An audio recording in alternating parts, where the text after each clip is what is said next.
Napakahalaga po ng pagkakaibigan dahil sa pamamagitan ng pagkakaibigan, dito nagiging totoo ang pagmamahal. Paano mo malalaman ng isang tao ay totoong kaibigan? Alam naman po kasi natin, hindi po ba, na hindi naman lahat ng kaibigan mo totoo sa iyo. Meron mga dyan, ginagamit ka lang. Meron din dyan, peke, napakabait, napakabuti pag nakaharap ka. Pero pag nakatalikod ka na, kung ano-ano yung mga sinasabi tungkol sa iyo, sinisiraan ka. Amen? Kaya yung tanong, paano natin malalaman ng isang tao ay totoong kaibigan?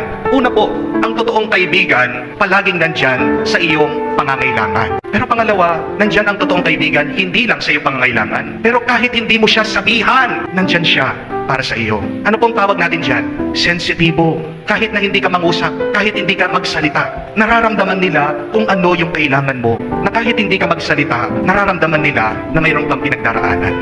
Sino yung mga nakakaalam? Yung mga sensitibo. Sino yung mga sensitibo? Yan yung mga totoong tao at kaibigan. Pag meron kang ganyan na tao o kaibigan sa buhay mo, pinagpala ka. Maswerte ka. You are blessed by God.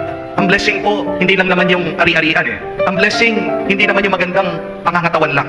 Ang blessing, hindi lang naman yung marami kang pagkain sa lamesa.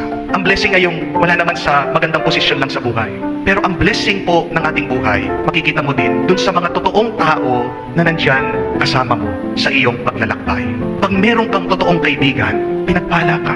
God is blessing you when you have good and real friends.